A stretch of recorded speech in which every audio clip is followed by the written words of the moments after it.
This is the Wheel of Time Spoilers podcast.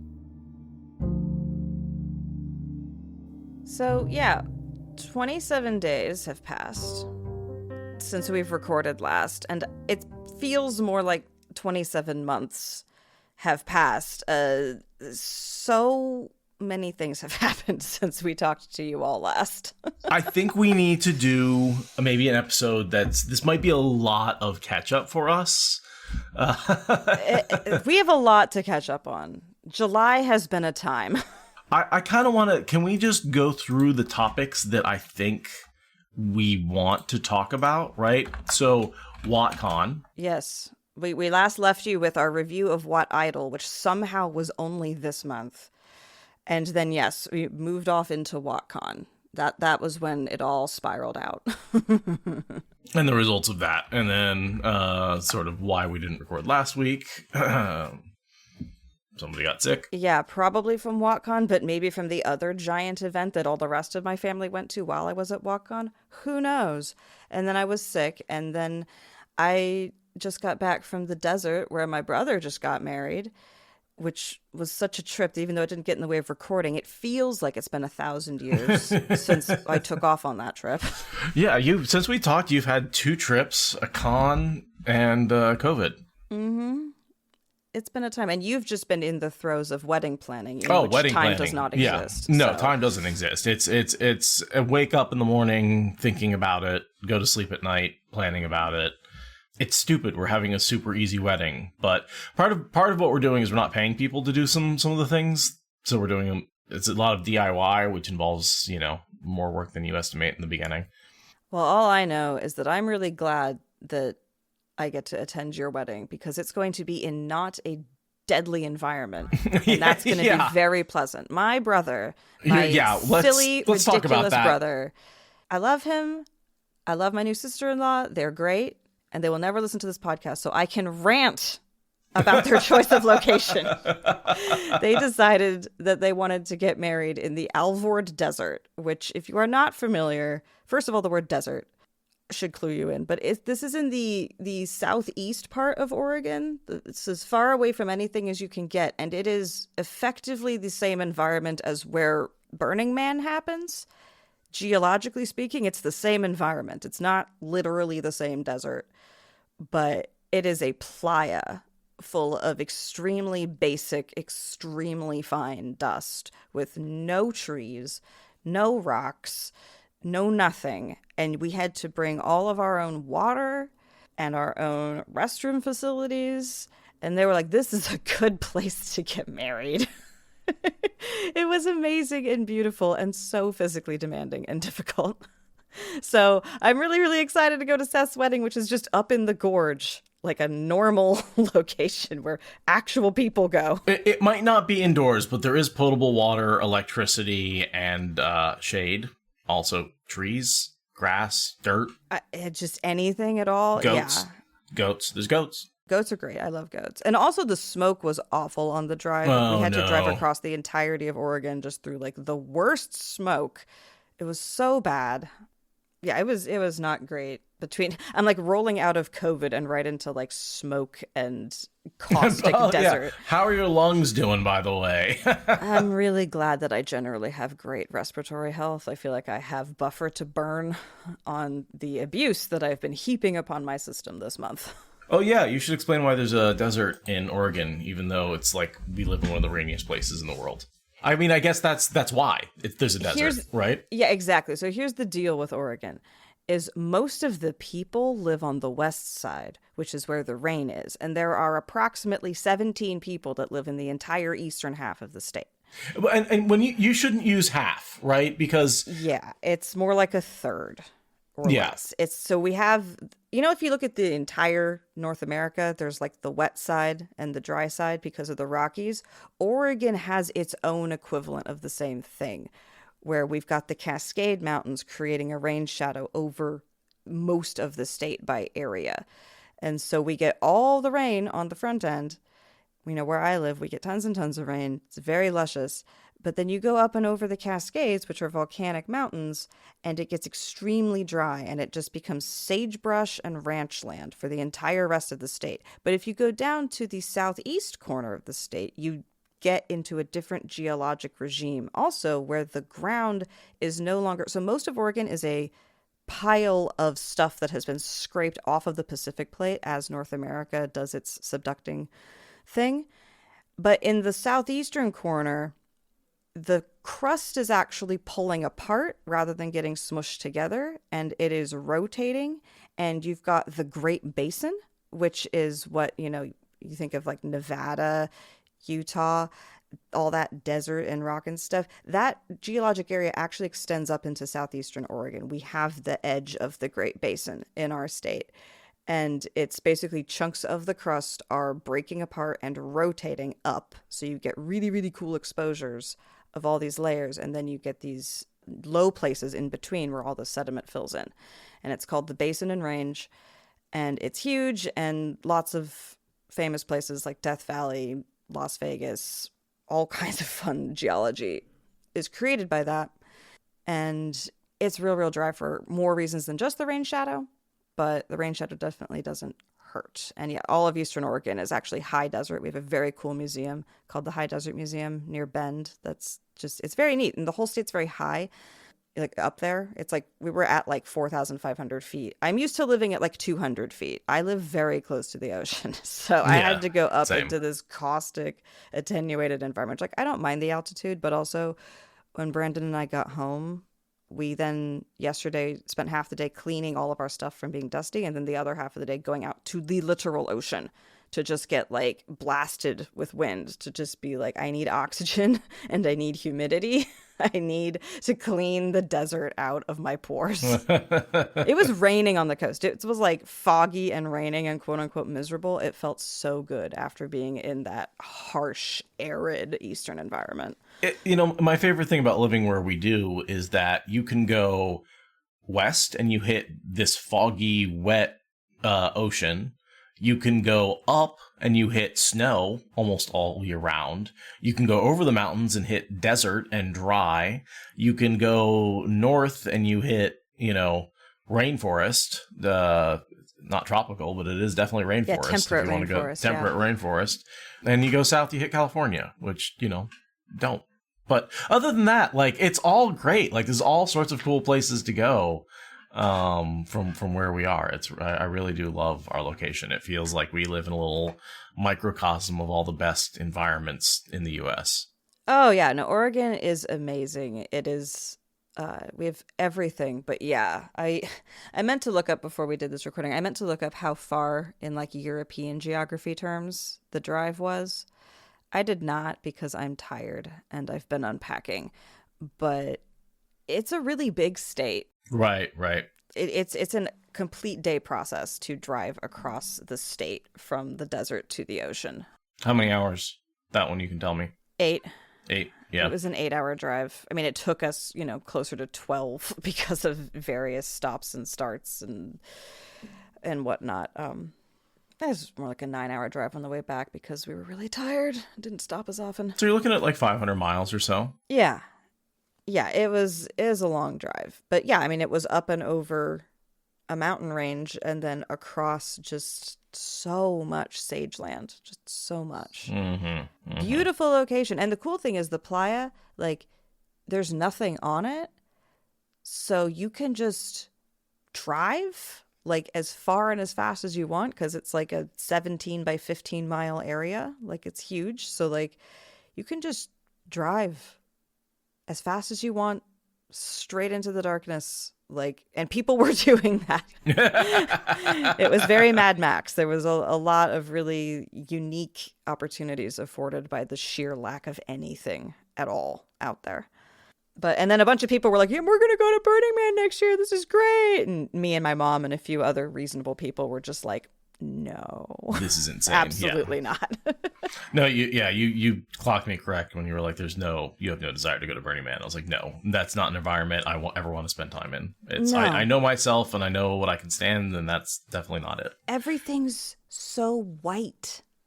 just white and tan. And like we're going along, we have food, we're going to do pictures, and this just wall of dust suddenly comes hurtling at us. And we spent the next 30 minutes all like basically dying as like my tent got flipped upside down. Like the food tent got knocked over. Like it's absolute, like it's an F0 tornado force winds basically just like blowing through. And we just had to kind of all endure that because there's nowhere to hide.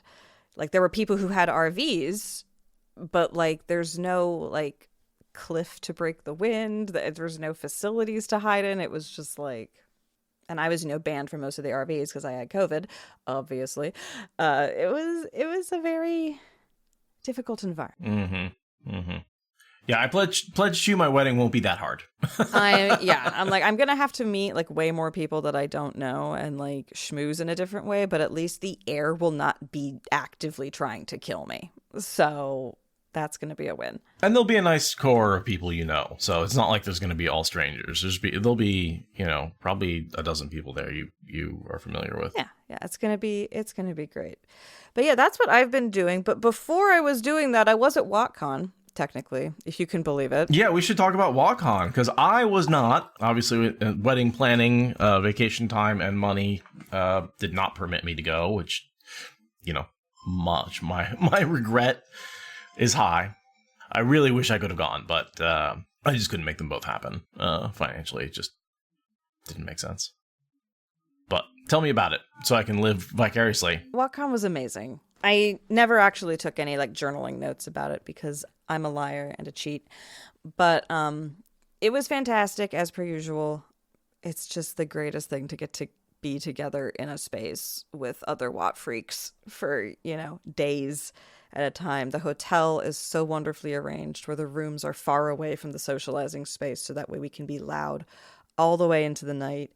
I did a much better job of hanging out with my friends from online rather than just hanging out with new people. I actually was able to deliberately like make time to hang out with my online friends. Also met a bunch of new people. I continue to have a great time meeting new people, but I didn't do a good job of taking selfies. I took 0 selfies.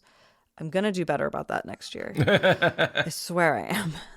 Had my usual difficulties with eating, which I have now realized is I need hot sauce, I think. I think if I bring hot sauce, because the problem is I'm too overstimulated to have my salivary response kick in. Interesting. And it's really hard to eat if you can't salivate. Yeah.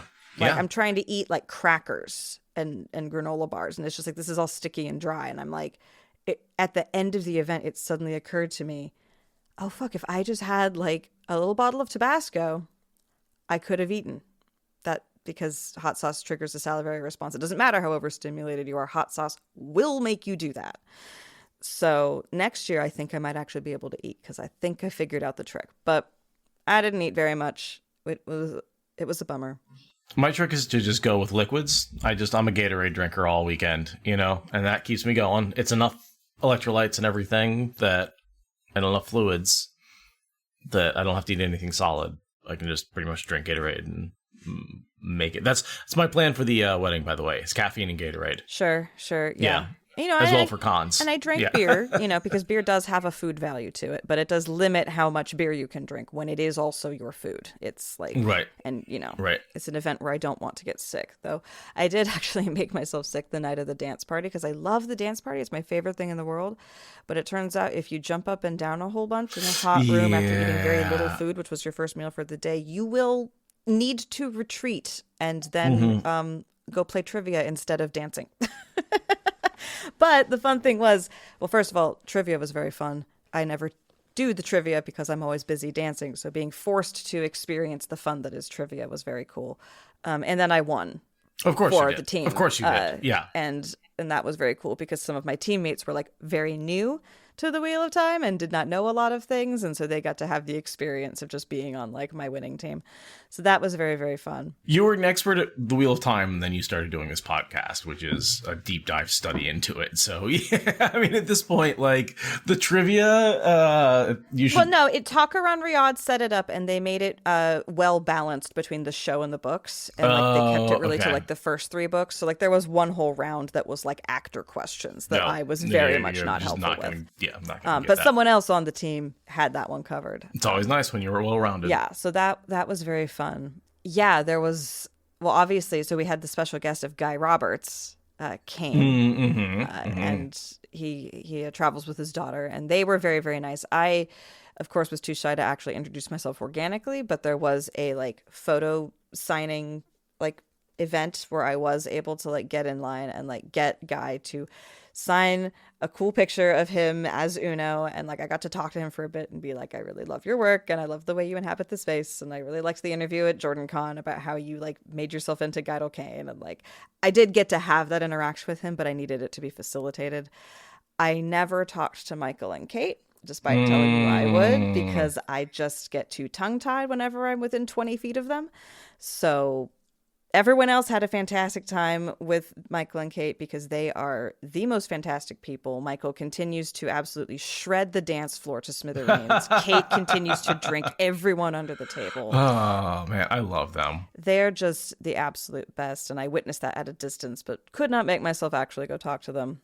And Maria Simmons, obviously, is always there and always fantastic. And she was on a mission this year to talk to every single person at the con. So she had a sheet of like stars, like teacher stars, and she was putting them on people's lanyards to like make sure that she talked to them. And I'm pretty sure she managed to talk to everybody. Oh, wow. Yeah, she's just so sweet. I had a great time doing my panels. I had 2 panels. One of them was like a games panel where we were doing like puns and stuff, and that was really fun. And then I did my content creation panel, which was not super well attended, but I don't really care because it's my baby and I just want it to be a thing. So, but I hear that my other panels did well. Of course, I was way too overstimulated to actually attend the other panels that I organized because, you know, I'm the creative track director, so there's 4 panels I can check in on, but I haven't even had the brain space to watch the recordings back yet. I'm sure they're great, though. I heard lots of good things. Like, we had an AI panel that Michael and Kate specifically asked for.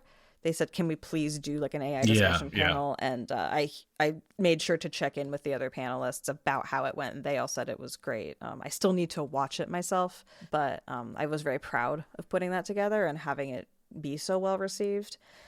The main stage programming was a fun mix of, games and audience participation, and then What Idol videos. We got to watch a lot of What Idol videos as part of the main stage programming. Guy Roberts clearly just had a ton of fun doing main stage programming and being silly and also interacting with people. And then the cosplay this year was absolutely off the charts. Like, everyone stepped up to some degree or other, but this one woman whose name I didn't catch, she brought a baby, like a whole ass baby, and did the Shail Rand birth scene as her cosplay. It was amazing. Like, I'm not even sure how old this baby was, like 4 months, like sitting up and waving around, but not like ambulatory. Very even tempered, had a great time at the con. But like when we did the costume parade, she literally like gave birth to the Dragon Reborn, like just like from the show. It was amazing. Most fantastic. And then there were also 2 different pregnancies at the con who were also incorporated into their cosplays. Like, Delusions of Grandal freaking did the Elaine bath scene. Like, wait, is Delusions pregnant? Yeah. Oh, that's amazing. Yeah. Oh, that's great. And that's use fantastic. the pregnancy to do pregnant Elaine. This is what I didn't get to catch up with anybody this year. I don't know anything that's going on. I'm so sad that I didn't get a chance to do that. But yeah, it is just fantastic. Yeah. Oh, and Thirsty the Clown was there. Oh, 10 awesome. hours into the first book. New reader, does not know anything except what he's learned, doing the parodies, and 10 hours of listening to the books on the drive to WotCon. And like, we're trying to like talk to him, and then we keep spoiling stuff. And it was so funny. But yeah, getting to talk to Thirsty was very fun. I got to tell him all about how much you loved Origin of Taint. So he was very pleased about that. Gus and Ryan ended up spending like 2 hours drunkenly telling me I have to read Malazan. I don't hate the audiobook narrator. I have acquired the first audiobook, but July has been very busy. But like, I got very thoroughly pitched on Malazan. I've tried so many times. I've listened to 6 of the 10 books. That's how, and I still cannot get into it. People are like, just give it a chance. And I'm like, sorry, I have. Yeah. I don't know what it's something with me. It's something with the books. I don't know what it is, but like, I don't care about the characters at all. Yeah, so I haven't had the ability to get into it, but it was a very fun evening of being drunkenly pitched on this book repeatedly. And the guys would be like, I'm so sorry, I'll stop. I'm like, no, you won't. And then, of course, he would not. Of course, sleeping is difficult, but I tried. There was, instead of, so last year there was this annoying freaking Little League swarm that like got in the hotel and made everything awful. This year, the place was occupied by a bunch of older motorcycle ladies. They're called the Motor Maids, and they're like the oldest all-women motorcycle gang group club or something like that. I don't know. They were fantastic. There were all these older ladies, just tons of motorcycles throughout the whole thing, and they all had their jackets with their names on it, and all of their doors in the hotel were like decorated. And so then some of the walk-on people were like, we want the idea of door decoration. So they were running around like decorating all of our doors with like flames and fangs. The Motor Maids seemed to be bemused but amused by us. And like they were very nice because like their convention was ending and ours was starting. And like there was some very pleasant like interactions. Like, we are from very different cultures, but like we can all vibe because you are not annoying little baseball kids. You are Motor Maids. Motor Maids rule. Special interest people. Yeah, exactly. And they're older, so they're like cool instead of like entitled little shits. The audiences at these cons are getting older every time I go. About a year older every year.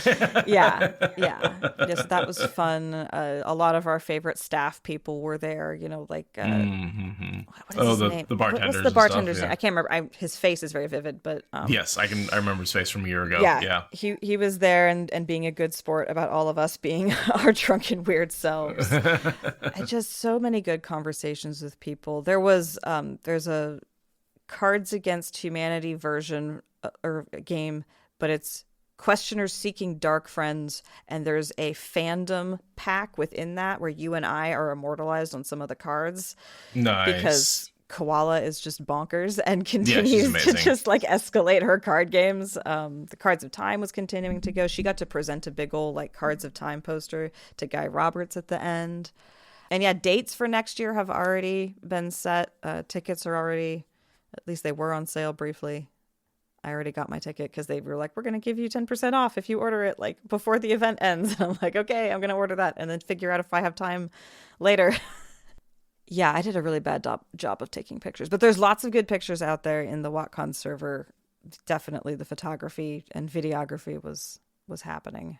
Just a really great event. And it wasn't that much bigger than last year, you know? It's like the same size. It's not really escalating. So it's just, there was a lot of new people and a lot of people who couldn't make it for whatever reason last minute. So there was a really huge percentage of new people, but the size of the event was the same. And it was fantastic. That's my memory from Jordan Con, is like Jordan Con always, there's a percentage of new people every year and a percentage of returning people. And you always think the percentage of returning people is going to be higher, but like we all just have lives and some of us can't make it because we're getting married or whatever, you know? So I do remember Jordan Con always had like around 40%, like maybe, I don't even know if it was that high, but I remember being pretty high, 40% like new people every year. Yeah, and yet the vibe is still really good and people still have the same like magical interactions. And like, you know, I made a new friend on Saturday night who ended up being my ride to the airport the next day because I was the only person who was there. And I was like, you want to share an Uber? And then he was like, well, I have a car. I'm like, well, will you be my Uber then? Because we both have to go to the airport. But I have also decided I hate flying so much. Mm-hmm. It really just sucks. And particularly the part where I have to make connecting flights just really sucks. So I'm like, direct flight. I really want to figure out a direct flight, but I'd have to go to like San Francisco or Seattle to make that happen. So I thought there were direct flights from Portland. I don't know. I've been told both without doing my own research onto it, but I'm seriously considering going to greater lengths to only have to take one flight because connecting flights suck so bad. Well, if we can find one in Portland, you come up here and we fly out together. Exactly. I'm yeah. Like, this is, I can do this and take the stupid train to stupid Portland and not have to make a stupid layover in stupid Denver. Because the Denver airport can go fuck itself. Like, why do you have to be arranged that way, Denver? Stop it. Stop being like that. Like a 70-minute layover is not enough to learn that you have to take a train to a different terminal. Like, ugh. This is the one time I fly a year. I am not a seasoned flying person. That's not what I do. One flight, please. But it's still worth it though. Like that's the thing, is like being with all those people for those days and taking the extra days to like arrive Thursday, leave Monday. Like it makes for a really profoundly awesome social event. I mean, yeah, I know it's a 3-day event, but I need more than a week off, right? Like, just between because it's 3 days, but then you need to be there a day before and a day after, so that's 5 days. And then you got to travel, so that's 7 days. And then you need a day of recovery when you get back, so that's 8 days. And like, it's really quick. It's amazing how much I'm like, I will not do this unless I can recover from it. Yeah. Right? Yeah. Yeah. Yeah, because that is the only way to make it like not a burnout inducing event, basically, and like a crisis inducing event. It's but it's worth it. It's worth it if you can possibly manage it. So yeah, just don't get married every year and you should be able to make it happen. I don't plan on getting married again. I really do plan on making this a one-time thing, unless Never, really actually gets to know me. In that case, I'm screwed. But yeah, the other bummer is that I really want to go to Oregon Country Fair, which I'm pretty sure is going to forever be on the same weekend. So I'm going to have to pick which one I go to every year, which is sort of a bummer. You could try going to a Jordan Con one year and Oregon Country Fair. That would be... That's... No. No, I think I'm just going to... So I've learned recently that the solar maximum that's currently happening is really physically tangible. And that makes the summer much hotter. So I'm not going to bother going to Oregon Country Fair until we hit solar minimum. This is part of how I'm going to organize it. I'm going to probably miss WotCon the year of the solar minimum because it will be the least miserable at Oregon Country Fair. I am a nerd. Deal with it. I think other things will make a bigger difference. No, it's genuinely like people, like this was a very, very hot year at fair. People throughout various events are all talking about like, no, I'm getting sunburned faster. I'm having a harder time with the heat. Like this is something that like anecdotally everyone is like, oh, no. Like this summer is weirdly hot and not just in a climate way. Like the sun burns faster. And that's why we got the Aurora, that really cool Aurora event a while back, because it's the solar maximum. Yeah. So it's an 11-year cycle. So in a couple of years, I'm going to be like, starting to look at which WotCon I'm going to skip, and it makes me sad. But I got to go to fair eventually, sometime. That's like my other weird people. So. Why'd all the weird people get together on the same weekend? I know, right? I'm like, really? Both my people have to pick the same weekend. And like, I'm sure that there is overlap between people who are into Wheel of Time and people who like do, Oregon Country Fair stuff. But like, these are not the same events at all. These are very, very, very different events. So 1 week was the con, right? And then 1 week was definitely recovering from the con, because like I said, it needs more than 7 days to recover from. So I remember you coming back being like, I just got back. I'm so burnt out. And then the next week you had COVID, which, yeah. Yeah, it wasn't that bad, really. But like, I was just trying to extra baby it and not like, give myself long COVID or whatever. So... And plus I knew I was going to the desert. So I was like, all right, I just got to take a week to like do my best to heal. And then I can go to the desert and hopefully not die. As you can all hear in my voice, I am not completely recovered from said 1-2 punch. But whatever. I was going to say, how are you feeling now? I'm tired and there's definitely something going on in my respiration, but it's hard to say if it's like COVID or if it's I was breathing air that had a really fucked up pH for several days. And I was just baking soda air. Yeah, it was real basic, like the most basic. But like I said, I went to the coast yesterday to like breathe in this wind blast of just like rain and humidity, and it was glorious. So I'm feeling good, but definitely still recovering a little bit from just all of the everything. Well, welcome back, and welcome to a WoTSpoilers recording. Do we want to actually, like, maybe... Is that everything that has happened in the last month that we want to talk about? Is there anything else that we need to hit on before we dig into this book? I had people at WotCon, multiple people at WotCon, talking to me about podcast editing. Nice. It's happening. The part where I just keep saying, I want to do podcast production. I want to do editing. I want to make this part of my thing. The universe is responding. People are coming to me with questions and requests and not necessarily job offers, but at least pitches. I also failed an audition for a gig, which made me sad. Someone contacted me. I was like, hey, you submitted to a forum forever ago to like maybe work on this thing, and here's a little sample, do your best. And I did my best, and they wrote back and they were like, your best is not good enough, we're going forward with someone else. So that was sad, but I am still working on and feeling confident in my expansion of my podcast production life, and that is fun. So keep bringing me your pitches, people. I'm going to keep working to find my people and make that product happen, and it's exciting. It's nice that people are hearing me and responding. So keep it coming. Eventually, one of you is going to bring me the client that makes it all happen. I think that's all that happened. Unless we want to like talk about like the larger world. But as far as my personal life, I believe that that's all that's happened. I don't think anything important is happening in the larger world. Yeah. U.S. politics is still pretty boring, right? We haven't had anything significant happen. Yeah. Just for timestamp purposes, this is the interval in which Biden decided to step back and Harris decided to step up. And we had an assassination attempt on one of the candidates. Oh, yeah, that was a weird thing to catch on a silent TV at the bar at WotCon. I was just like having my WotCon experience, and then there's just these like images on the TV behind the bar, and like we're all just like kind of collectively ignoring it, and yet we can't help but discuss it, like, you know, out in the smoker circle, like it ends up coming up anyway. Like that was a weird thing to have in the backdrop.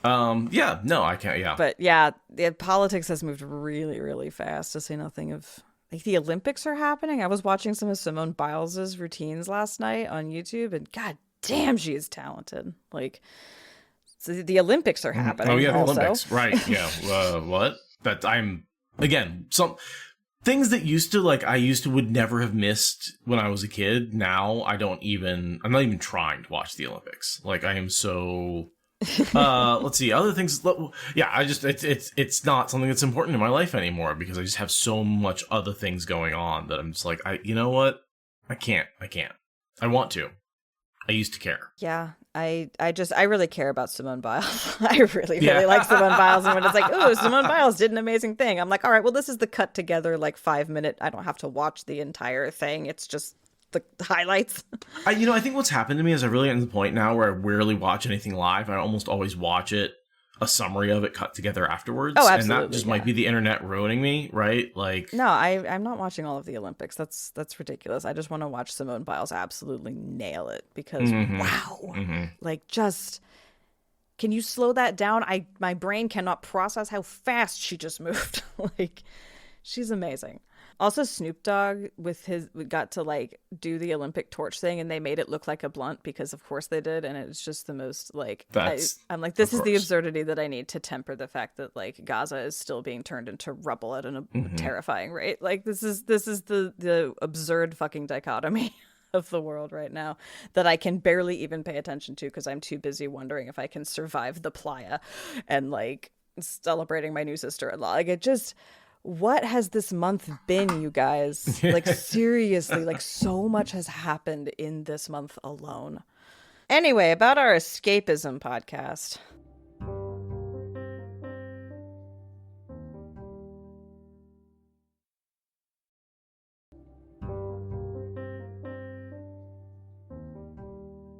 this is the culmination. I mean, these 3 chapters are the end of a 4-book arc that began when Fail was kidnapped. This is not only, and also, like, we've been putting off, in a lot of ways, we've really been edging these chapters for a long time by putting them off after episode 500 with this long break, and then just all the build-up. It really is the slog. It's the slog in the podcast, too. We're just really putting it off. Oh my God, we really did. Hurt people. This is how intergenerational trauma works. We're hurting you because Jordan hurt us. Exactly. But no, I mean, I was actually really excited to be reading these chapters because it was like, there was a little bit of a finally, but these are actually just really good chapters. Like, I think our original plan was to do 2. We'll see if we get to that, depending on what our energy looks like when we get to the break. But yeah, I mean, the battle is fucking, like, when Perrin rides out, and then there's just, from the fog, and all the Algai de Siswai are like, oh, all right, let's kill these 2. And then his entire army comes out of the fog behind him. They're like, okay. They're like, oh. Yeah, such a good scene. Such a good scene. So, yeah, no, really, these are fun chapters. You know, one of the reasons I think Knife of Dreams is considered such a good chapter, or such a good book, is because we finally finished this fucking plot line. Yeah, this is... It takes a really long buildup to get this level of satisfaction, right? Like, if RJ hadn't taken so long to get us to this point, it might... I mean, it would still hit really good. It's a really good battle. But, like, there is a slog's worth of satisfaction coming down behind the initiation of this battle. Right. And the initiation of Fail, you know, actually escaping and actually getting betrayed by Galena, because we could all see she was going to get betrayed by Galena the whole time. Like, we all knew that was coming. So, like... to finally not be waiting for it to happen anymore is very, very satisfying. But yeah, I don't know if we're going to get through 2, much less 3 chapters. This is going to be a minute. We're going to just, like, marinate in the glory of this wrapping up the way RJ intended. I predict this will take us 2 episodes. Sure. However that balance is going to be. Sure. Well, do you want to read us in? Oh, yeah, this is a Fael read-in, isn't it? All right. What is this chapter icon? Just looks like random hardware. It's a blacksmith's puzzle. Oh, it's a blacksmith. I thought it looked like a really cool steampunk, like, buckle or something. But blacksmith's puzzle makes sense, yeah. Random bendings of wire that you have to pull apart and put back together again. Okay. This is not a commonly used chapter icon. No, not that often, but it's one of my favorites because it's Perrin one, and it's when he's pulling that puzzle apart. All right, well, there you have it. Chapter 28, in Malden. And our symbol is the blacksmith's puzzle. Just before first light, Fael was fastening the wide belt of golden links around her waist for the last time when Darain entered the small, already crowded, peaked tent where they all slept. Outside, the sky would be starting to turn gray, but inside it might have still been night. Fael's eyes had adapted to the darkness, though. The slender little woman with black hair that spilled to her waist in waves was frowning around her yawns. She had stood just below the high seat of her house in Kyrian, but she had been wakened in the night because Savannah could not sleep and wanted to be read to. Savannah enjoyed Darain's voice, and likely the tales she carried of supposed misdeeds among Savannah's Gaishain. The Kyrianan woman was never chosen out as one of those who failed to please. Her hands went to her golden collar, then hesitated when she took in Fael, Aleandra, and Magden, already dressed and on their feet. "I forgot to put the book back in the proper place," she said, in a voice like crystal chimes, turning back toward the tent flap. "Savannah will have me beaten if she sees it out of place when she wakes." "She's lying," Magden growled, and Darain darted for outside. I just love Magden. Just like, nope, she's lying, and then bolts for the door. Like, the way that situation turns around is, I love those little moments. That's good. Well, and she realizes what's going on because she saw the people gathered outside. Exactly. Fael doesn't realize that at this point. They spend a bit of page time wondering what could have tipped her off, and then she goes outside, and it's like, oh, maybe it's the happy escape day banner surprise party right, that is set up outside the tent. Maybe that clued her into it. The ticker tape parade. Exactly. By the way, I looked up the puzzle icon, and this is the first time it appears in the series. Okay. It does appear later in The Gathering Storm and Towers of Midnight, and it might appear in the final book, A Memory of Light, but that might not be. Encyclopedia Watt hasn't completely gone through A Memory of Light. Okay. So they may be missing some of those. But yes, this is the first appearance of the blacksmith's puzzle. So you were right to be puzzled about it. Puzzled? Okay. Yeah. Thank you. I'll be here all week. Make sure to tip your servers. But yeah, they basically beat her up and tie her up, right? I mean, she's the kiss ass. She's the brown noser. She's the one who wants to betray them to get more clout for herself. She loves the taste of boot polish. Yeah. That is this character. And so they tie her up, don't know what to do with her, and then Bane and Chiad, take over and do a great little figs and mice sort of like mind game with her, saying like they like pet her hair and say, I would be very upset if I had to hurt you. And it's like this really creepy serial killer like kind of thing to say, but like it was just her doing like an Aes Sedai wordsmithing thing of just like, yeah, I will hate the amount of toe I have to take on if I have to hurt her in order to make her be quiet. Like, because she's Guy Shine, right? And Bane and Chiad also Guy Shine. One, they can't do violence because they are Guy Shine, and two, they can't hurt Guy Shine, right? Exactly. Like, both of those are huge violations of toe. So she would be extremely upset because she would be, I mean, I can't think of much else that's worse than that. We're talking like many years more Guy Shinery being added. Like, Guy Shinery. Like it'd be bad. It would be bad. But by saying it in a very particular tone of voice and with a certain piece of body language, she made the threat very much implied in a different way. And I like how there's a Aes Sedai need to adhere to the truth here. Just like it's more honor to say something true that is misleading than to just outright lie. That's kind of what I get from it, is like there's a strange sort of Aes Sedai G happening there. Like Aes Sedai understand that much, that one little piece of G is like, well, I mean, yeah, you don't want to lie. You need magic to make it happen. We just need our honor. But, It is one thing where I think Robert Jordan falls into this trap where Aes Sedai can't lie, and so he writes a lot of characters as using the truth and not lying. I think you should write more characters just straight up telling lies. Right, like, yeah. So often right. characters are do this thing where they don't just lie, where they say the truth in a misleading way. Whereas, like, I feel like Bane and Chiad could just be like, "I'll hurt you if you don't do anything," and then be like, "I threatened her believably because I wouldn't fucking do it." Like, like that, just straight up lie about it. I don't see a problem there. But a lot of people act like they can't lie, and so a lot of people, and I do think Jordan just gets in a habit of writing characters that tell the truth for various reasons. Aiel don't like to lie because it's honorable. Two Rivers people don't like to lie. Borderlanders don't like to lie. There's all these people who think it's honorable not to lie, aside from the Aes Sedai, who can't physically do it.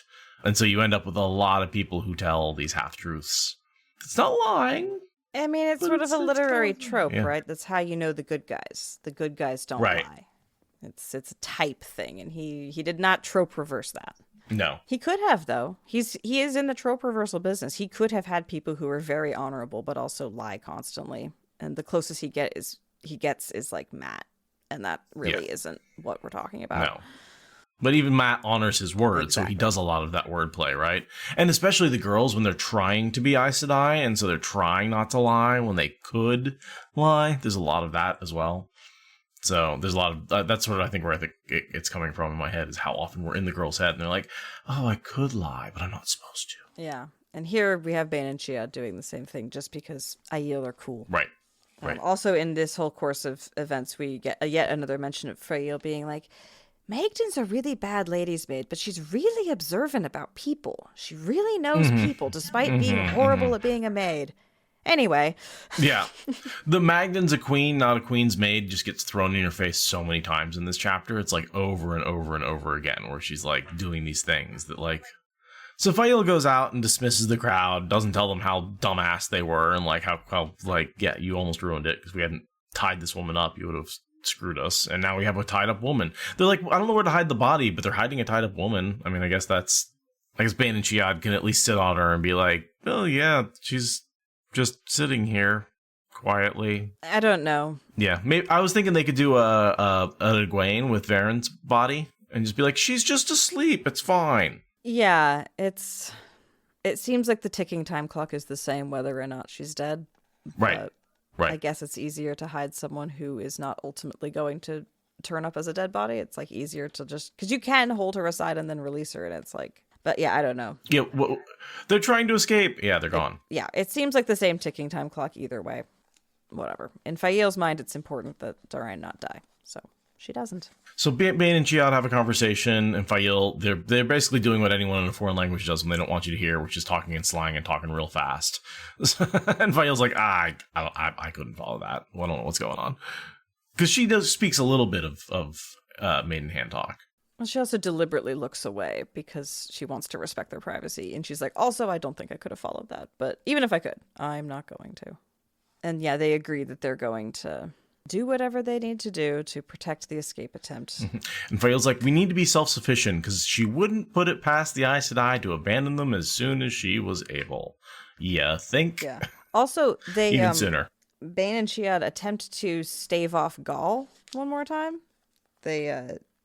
Bane says, when you see Gaul, tell him Chiad is guy shine to some guy. And here's some like Aiel way of saying that seems to be like we really aren't interested, Gaul. We found someone else to be with.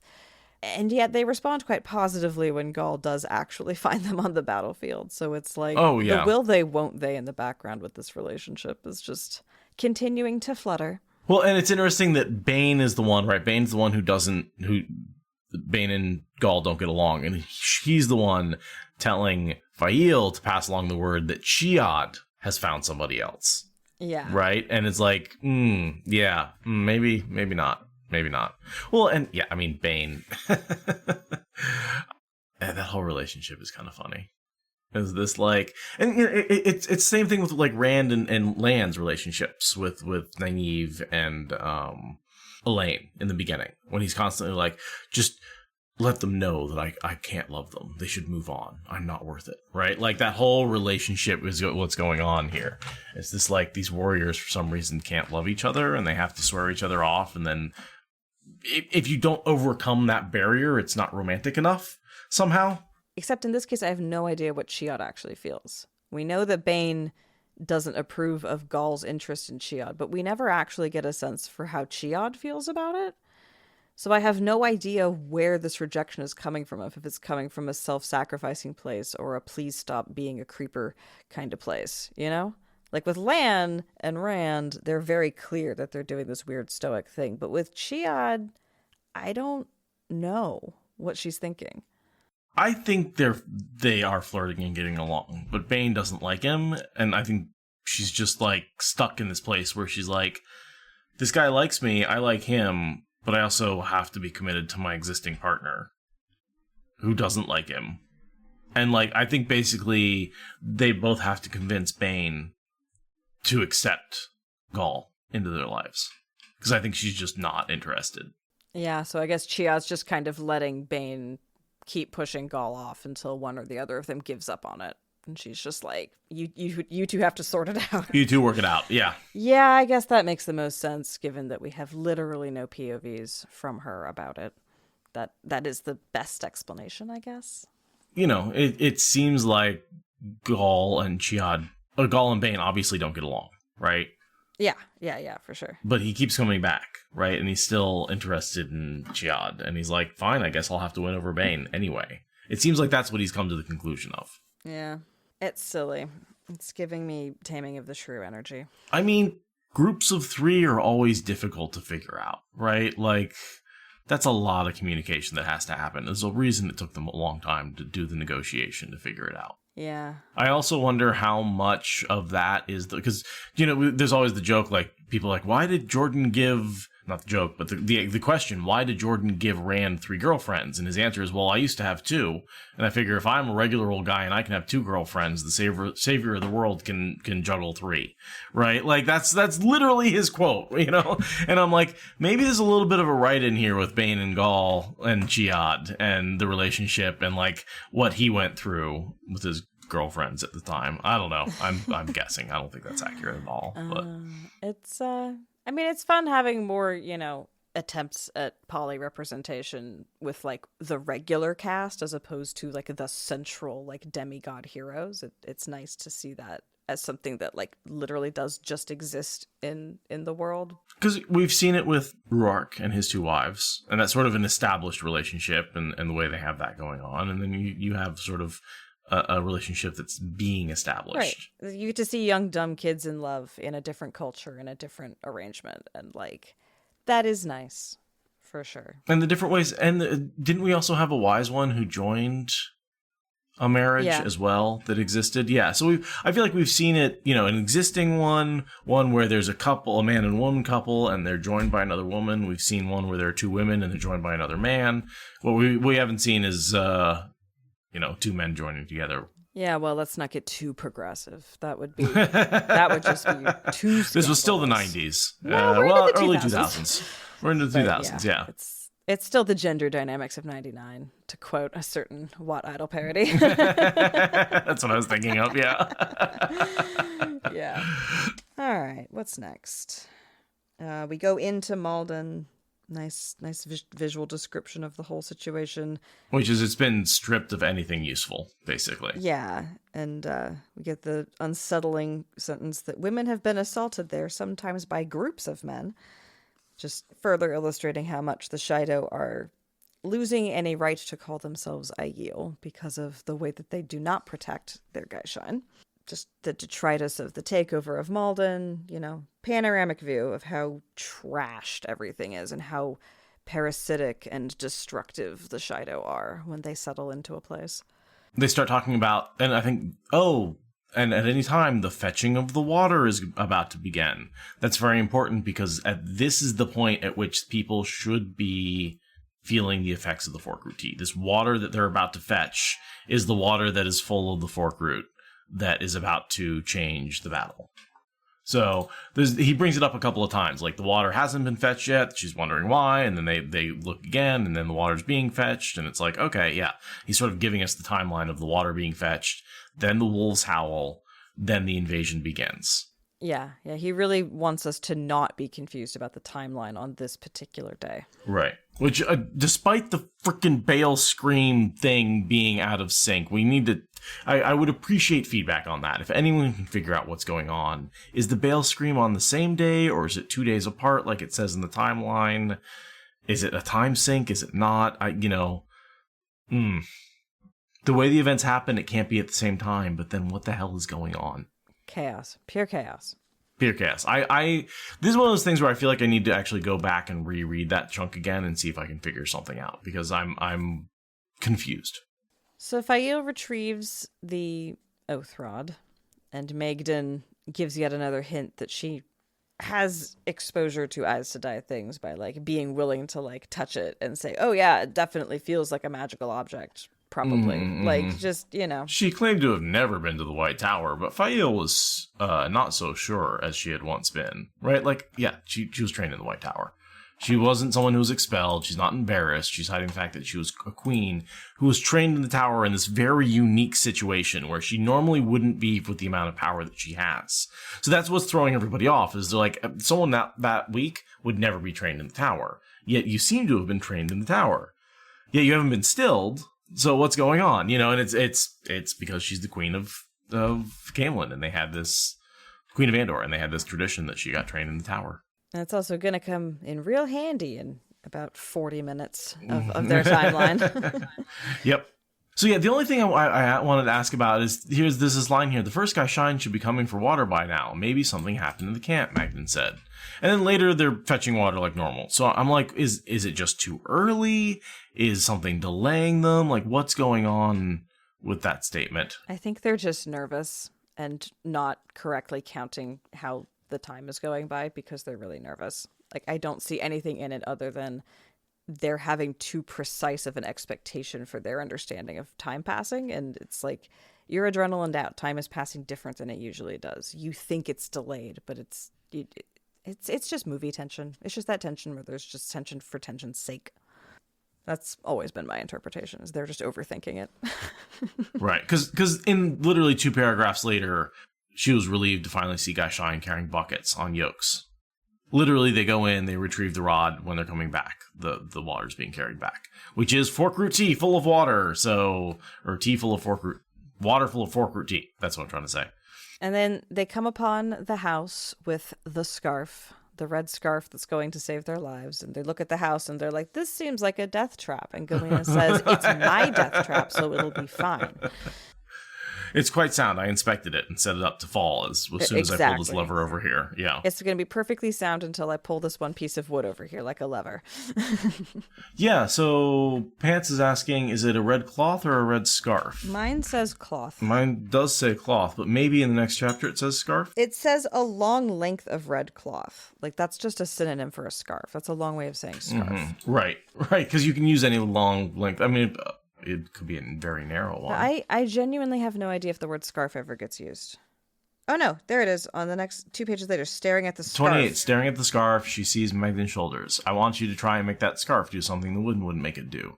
For a long while, she stared at the scarf, then shook her head dejectedly. Time passed with Meghan So it just starts out being described as a long red piece of cloth, and then it transitions to being called a scarf.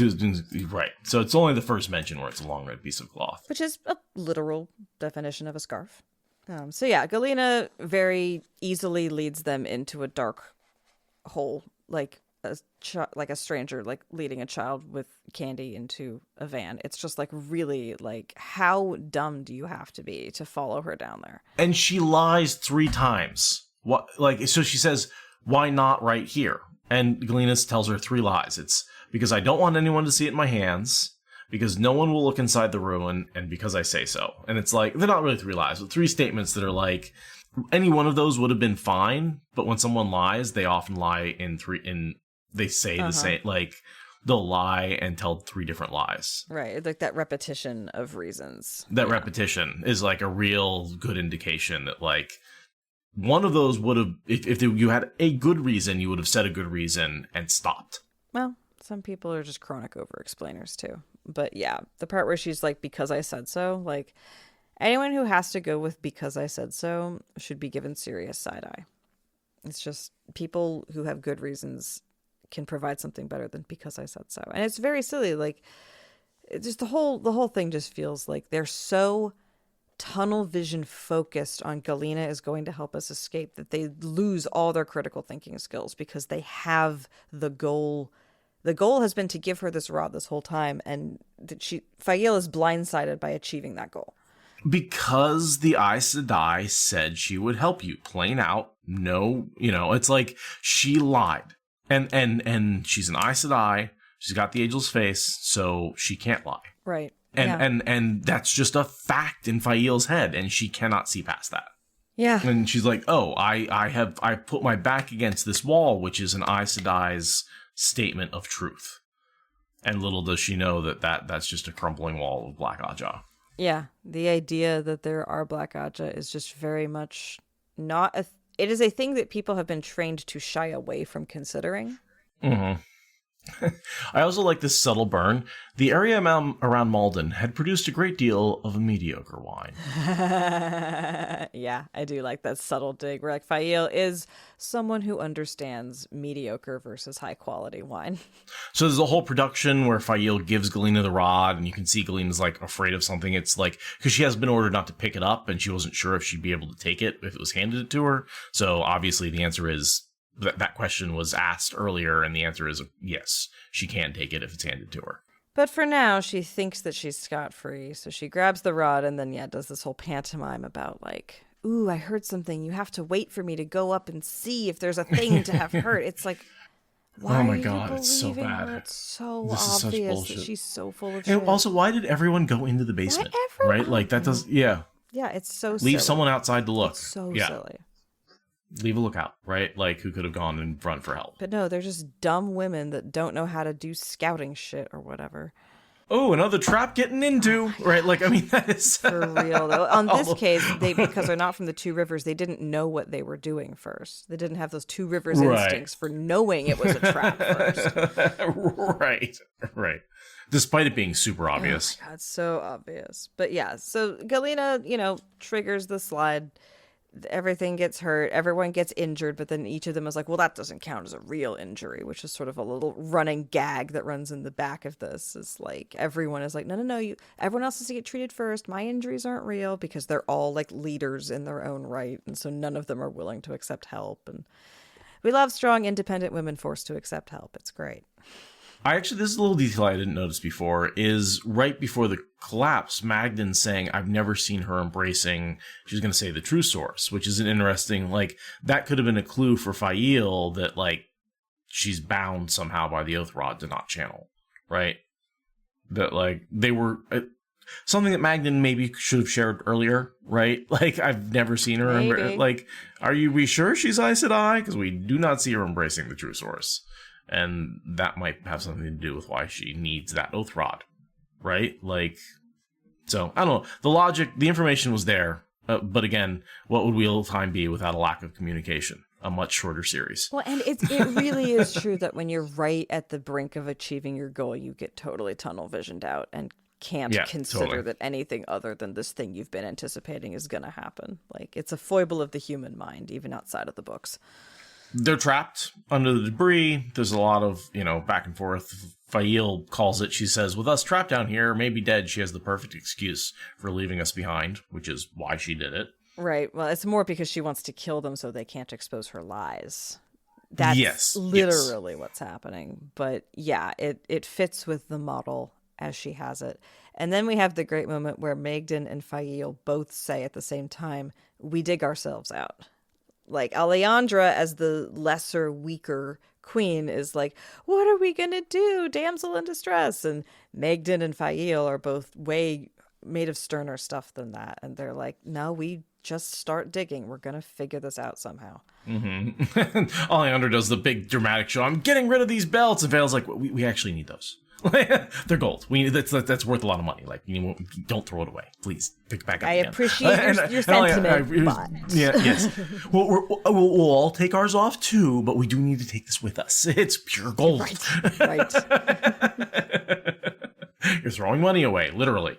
Quite, yeah. It's just that, like, Alejandra's willing to make the emotional gesture, but not think through the consequences, which is why she's sort of like that lesser tier noble. Yeah, exactly. We just get constant reminders that, she's doing her best, but she's just not cut from the same cloth as these other more heroic people.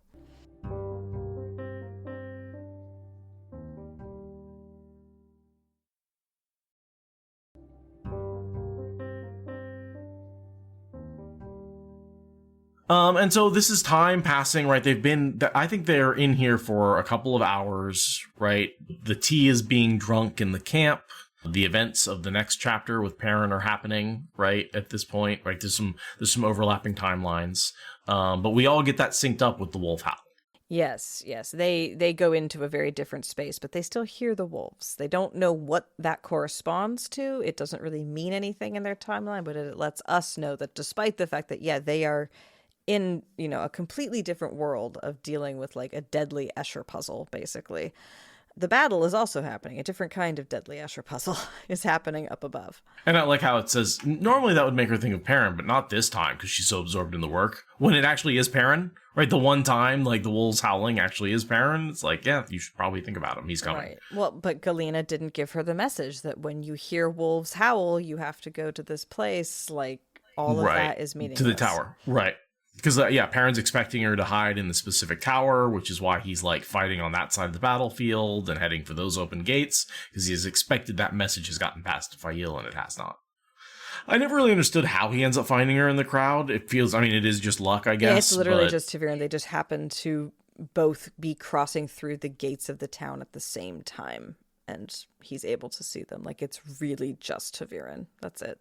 And so then the next chunk is the whispering encouragement to Magdalene as she reaches deep into herself and flutters the scarf to gain attention. Yeah, so they spend hours carefully digging themselves out, and then one board moves and the whole thing becomes completely untenable and they have to change strategies, right? Like, they spent hours working on one strategy and now they have to completely back up and rethink it. And Fael has to switch her priorities from we will dig ourselves out to we will get rescued by our captors so that way we're still alive to be rescued by Perrin. Like, we will die down here unless someone finds us. So now, instead of quietly digging out, we have to do the loudest thing possible. And we're stuck in a hole in the ground. What can we possibly do? And then Galena very handily left them a flag. And that it's like, all right, Magden, that tiny little scrap of power that's good for nothing, it's going to need to be good for something.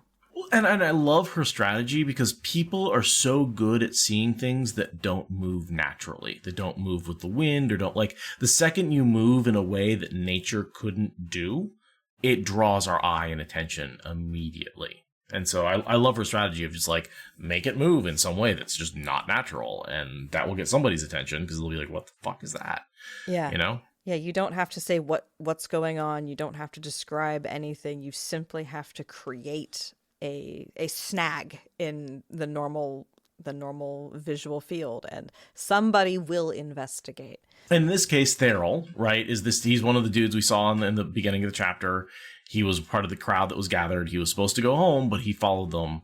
And he saw, I think he saw the first wave of it, right? Like, he was there crying after the collapse. I don't know how long it took him to notice it was waving, but it took her a while after the collapse to start waving it, right? So I'm assuming he saw the first wave and then took off for help. Yeah, that's the wild thing, is that there's no guarantee anyone would have seen it because they were in a very deserted part of the town where people don't normally go. That was kind of the point. So the odds of someone seeing that scarf were quite low unless someone had followed them and was specifically watching to see what would happen next. Like, they're very, very lucky that teenager could not be contained, you know? And then Magden is, like, not at all convinced she can do it. You know, like, she tries and she's like, nope, I can't do it. And Fael's like, no, that's not how we're doing this. You are simply going to have to make this mental effort until you keel over from exhaustion and die. Like, this is the only thing you have left to do in your life. If you can't make this work, we all die. So, like, sit down, make yourself comfortable. We're going to set up a support circle rotation because we don't have any water, so we can't wet our whistles. And they basically give her the strength, like, mentally and emotionally, to do what she needs to do. Like, she could never have done this just on her own, but because there are people saying, you're going to save us, we need you to save us, like, that's enough for her to, like, maintain just enough focus to, like, I'm assuming basically stretch her channeling ability. She basically forces herself through sheer willpower to expand her ability just enough to be able to spend hours infrequently managing to get this thing to, like, judder and look weird in the air. Well, and I think this is one of Jordan's themes that he harps on over and over again. He writes that there's a difference between men and women, right? And that difference, you know, like yin and yang, like Saidin and Saidar, works best when those people work together, right? But he writes women as working as collaborators and men as working as competitors, right?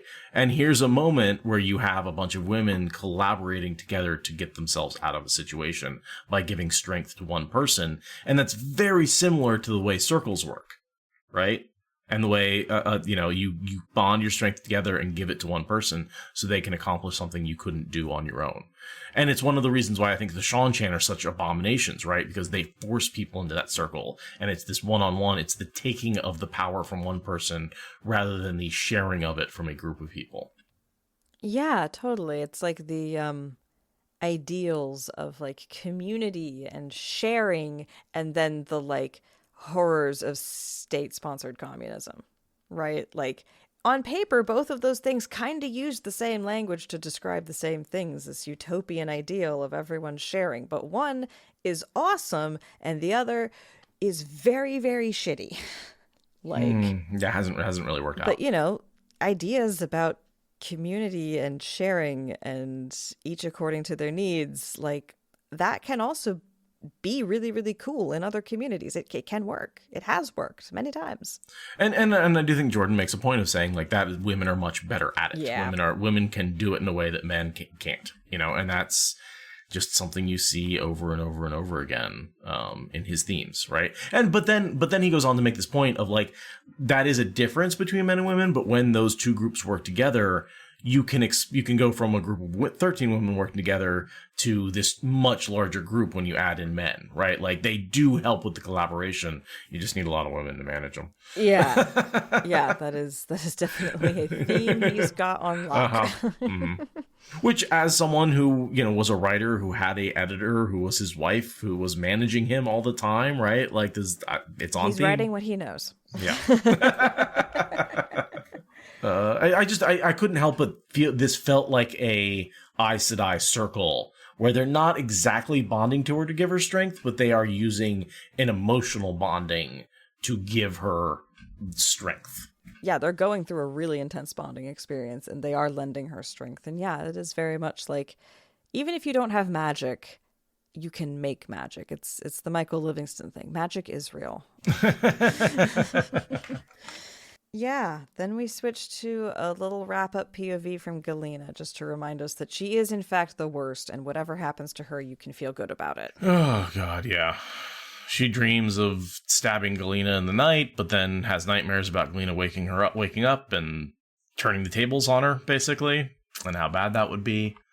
She thinks about how arrogant Fael is and how glad she is that her and her silly friends are dead, Just really making sure that we know to be happy when she gets captured again. Mm-hmm, mm-hmm. And yeah, she's excited to be free. And then she hears wolves and she's like, wow, that Perrin really is doing the wolf thing. Good thing I'm out of here. And then she takes off, and you as a first-time reader are worried that she's going to just get away scot-free. And she doesn't, which we know, but she does have a moment of thinking that she has achieved escape velocity, and that's how the chapter ends. Yeah, thanking the great lord that Tharava had not forbidden her to ride, the woman had much preferred dangling the possibility that she might be allowed if she groveled sufficiently. Galena hurried towards her hidden stores. Let the fools who wanted to die here die. She was free! Free! Until Galena gets hold of you again. Yeah, Tharava is going to pull you right back down to earth, but she does have that moment of sailing off into the blue sky, free as a bird. Let's just see. She gets captured this... I believe it's the end of this book. So, going forward, it is chapter 30, Outside the Gates, where she gets recaptured. Oh, it's not even the end of the book. That's just... No, just like in a couple chapters. Yeah, a hand slapped her rudely. Somehow you have the rod, Tharava said. You would not be out here else. Give it to me, Lena. There was no question of even resisting. Straightening, Galena dug the rod out of her saddlebags and handed it to the hawk-eyed woman. Yeah, okay. So she gets a whole chapter. She gets one entire chapter of being free, and then she immediately gets yoinked back to Earth. Mm-hmm. But yeah, that's it for that chapter, and that's pretty much it for Galena. Yeah. All Galena has left to do is get captured. But for the moment, she thinks she's free. Yeah, because this is pretty much the end of the Shido, right? Tharava takes the rest of the Shido that survived Malden. They retreat to the Waste, where presumably they suffer the fate of those who didn't obey the Wise Ones, which is they were going to die out, right? Because the Wise Ones saw the prophecy that any who did not come to the Golden Bowl, right, and obey Rand would die.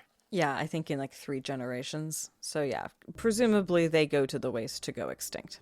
I heard someone argue that the Shido were the remnant of the remnant because they're the only ones who are true Aiel left because they're in the Waste and all the other Aiel changed to be enforcers or whatever. I'm like, no. No, they are clearly... I'm sure that some Shido false prophet chooses to make that argument at some point as they are dying, but it's not true. It's not true because they are... no longer Aiel. That point is made several times during the course of this, that their corruption and their evil and their culture has changed to the point where they are not Aiel anymore. They're a corrupted version of Aiel.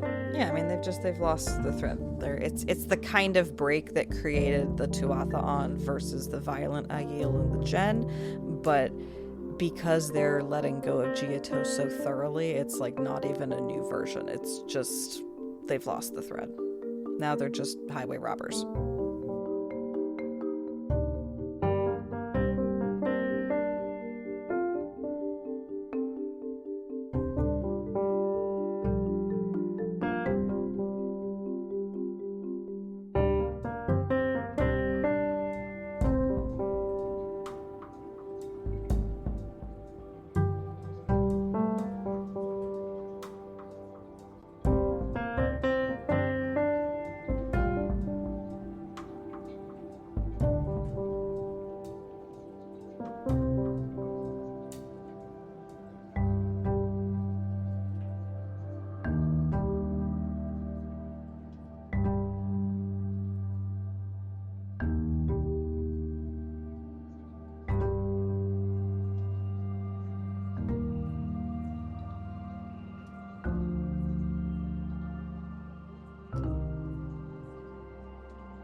Thank you for listening to the Wheel of Time Spoilers podcast. Rate us in the Apple Podcast app or support us on Patreon. Is that good enough?